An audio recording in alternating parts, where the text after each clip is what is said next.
So here we are at Phoenix Square, Sunday the 6th of November for our media day, and we're joined by Natalie and Toni from Sainsburys at Fosse Park. Hi guys, how are you? Very good, thank you. Very good. Fine, thank you. Good, good. Well, thanks very much for coming down. Yesterday, busy day at the store with Holly and Kenny Churchill, the Paralympian, leading it. What sort of feedback have you had about them coming down and running a community news cafe? There's been a real good buzz around the store about it. There were so many colleagues that obviously went up and had the pictures taken and interviewed. Some of them ran shy when they thought that they might get recorded, but nevertheless they went up, they showed the support, they wrote on the flag, they had a chat. But no, it really is starting to hit home now exactly what working with the Paralympics and being a sponsor for it actually means. Now, Toni, something like the Paralympics, obviously, when you're in store, you have a lot of promotions anyway, don't you, for different things as a business. At the end of the day, Sainsbury's is a business, and you employ 600 members of staff, and was it 40,000 people come through your store in a week? I mean, it's a lot of people, isn't it? Yeah, massive amounts. Just with yesterday, great feedback from customers and from colleagues. Great buzz. Everybody knew what was going on in the cafe yesterday, and it was fantastic.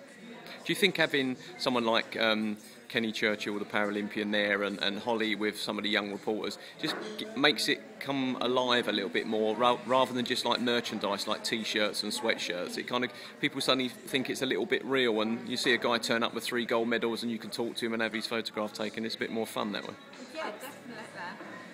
If we didn't have Holly or Kenny around, we wouldn't be doing as much as what we are. We would only be sponsors, and it's great to have somebody like that being able to come into the store and being able to support us. Now, Natalie, you've got an event at the end of the month, is that right, where you've got some other stores? Tell us a little bit about that. That's right. So on the 27th of November, between 1 and 3, the store manager of Belgrave Road, Guy Swindles, has arranged for all the Leicester Sainsburys stores to come together and actually try out some Paralympic games, so blind football, sit-down volleyball, and we've invited Kenny and Holly to come down and join in with the games, and then obviously film it and maybe do some interviews, and it should be really good fun.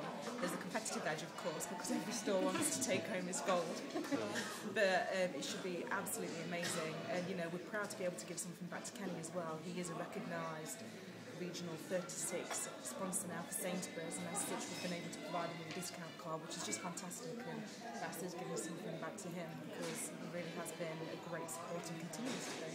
Now, one of the things we said over there just before we did the interview, you were saying about, before this whole process started, virtually anyone could name a Paralympian, a famous Paralympian or a medal winner or something like that, but not many could name a Paralympian. So this really kind of helps raise the profile of the sport, and now with Channel 4 hopefully doing some live coverage back in August, September next year, people will start to recognise a little bit more the value of the Paralympics and stuff like that. Absolutely, absolutely.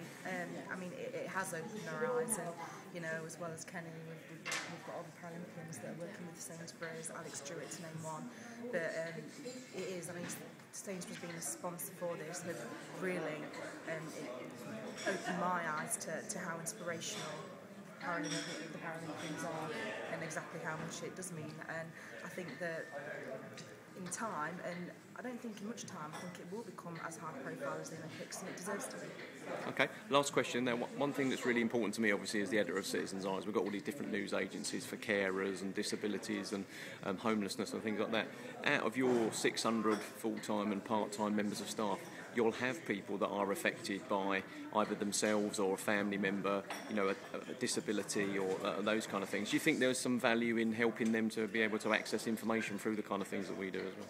Absolutely. Sainsburys itself has people policies and routes to enable as much support as we can to allow our colleagues who are carers, or allow our colleagues with disabilities the support they need. But obviously working with the Citizens' Eye is just yet another route to help them and make them aware of the information and help that is around, which is fantastic. It just goes to show that the partnership really are working together for the same cause. Brilliant. Natalie, Toni, thank you very much. Thank you.